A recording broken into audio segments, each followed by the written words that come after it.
사랑하는 수정동교회 성도 여러분, 안녕하십니까? 김병철 목사입니다.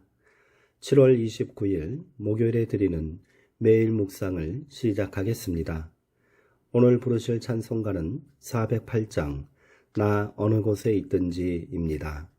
찬송은 형편에 따라 영상을 잠시 멈추시고 개인적으로 부르시기 바랍니다.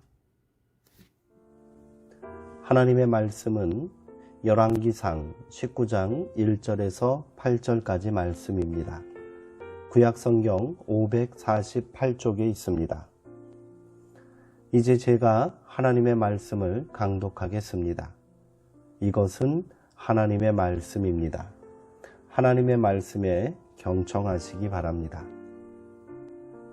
아합이 엘리야가 행한 모든 일과 그가 어떻게 모든 선지자를 칼로 죽였는지를 이세벨에게 말하니 이세벨이 사신을 엘리야에게 보내어 이르되 내가 내일 이맘때에는 반드시 내 생명을 저 사람들 중 한 사람의 생명과 같게 하리라.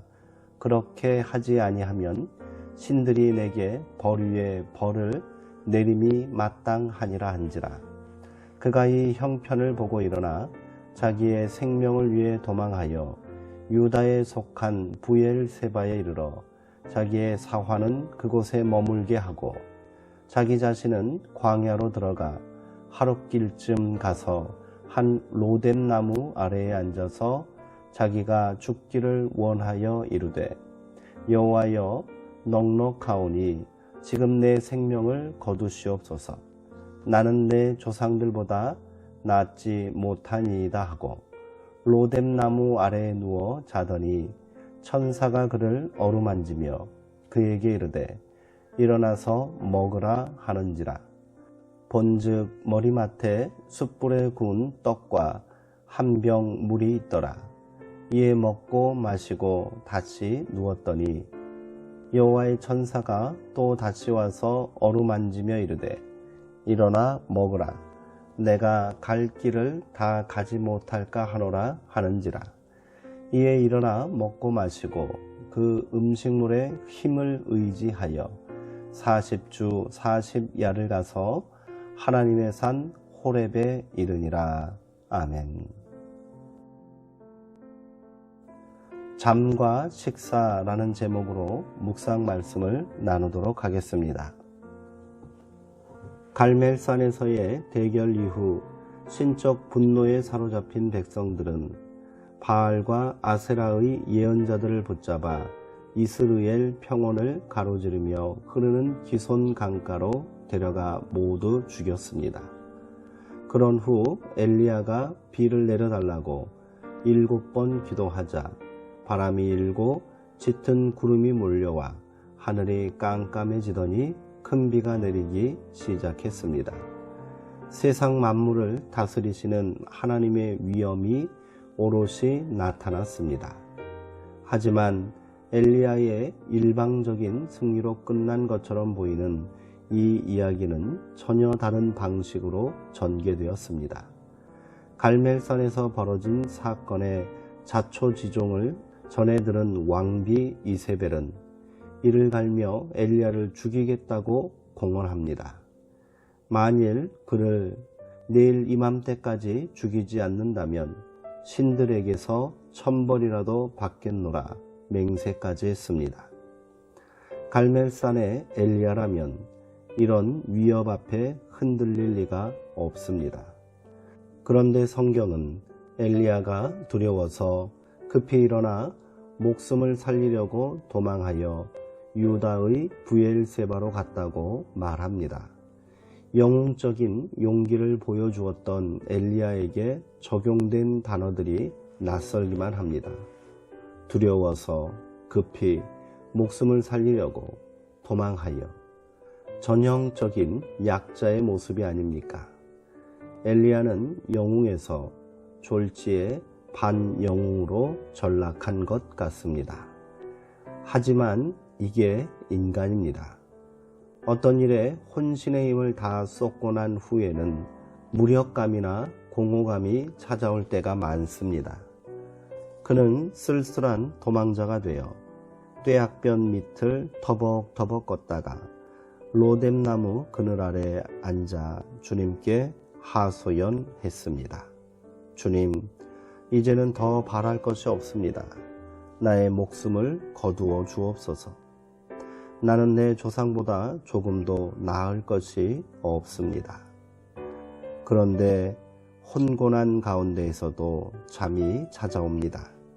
잠은 엘리야로 하여금 두려움과 고독의 시면으로 내몰리던 마음에 틈을 만들어 줍니다. 팽팽하게 곤두섰던 마음에 조금의 여유가 생겼습니다. 그때 천사가 엘리야를 깨웠습니다. 엘리야가 깨어보니 머리맡에 뜨겁게 달군 돌에다가 구워낸 과자와 물 한 병이 놓여 있었습니다. 엘리야는 그 음식을 맛있게 먹었습니다. 그리고 또다시 잠에 빠졌습니다. 하나님의 천사가 다시 그를 깨우면서 일어나서 먹어라. 갈 길이 아직도 많이 남았다 일러줍니다. 엘리야는 일어나서 먹고 마셨습니다. 그리고 힘을 얻어서 밤낮 40일 동안을 걸어 하나님의 산에 이르렀습니다. 이 장면을 읽을 때마다 저는 감동합니다. 하나님은 지친 엘리야를 훈계하거나 꾸짖지 않으셨습니다. 그의 절망과 두려움까지도 품어 안으시고 그에게 꿈조차 없는 단잠을 주셨습니다. 그리고 그를 위해 말없이 밥상을 차리셨지요. 마치 중력처럼 그를 절망으로 잡아당기던 현실은 변하지 않았지만 그는 새로운 힘을 얻게 되었습니다. 엘리야는 다시 한번 하나님의 일은 자기 힘으로 하는 것이 아니라 주님께서 공급하시는 힘으로 할 수밖에 없다는 사실을 절감했을 것입니다. 삶이 힘겨울 때마다 이 장면을 생각합니다.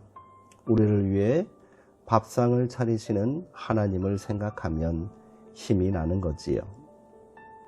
기도하시겠습니다. 하나님, 태산이라도 무너뜨릴 것 같은 기세로 우상을 섬기는 이들을 몰아치던 엘리야가 두려움에 사로잡힌 모습은 낯설기만 합니다. 전혀 다른 사람을 보는 것 같아 당황스럽습니다. 하지만 정직하게 돌아보면 그게 사람임을 우리는 잘 압니다.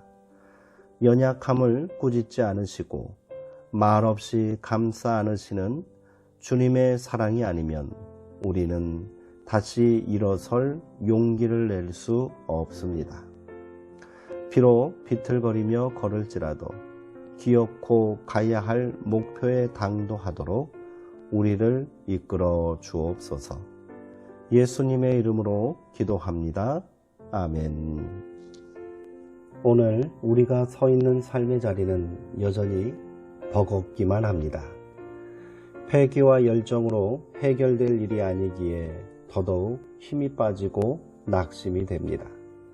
그러나 엘리야를 위로하시고 힘을 주신 하나님께서 우리도 그렇게 위로하시고 새 힘을 주시는 줄 믿습니다.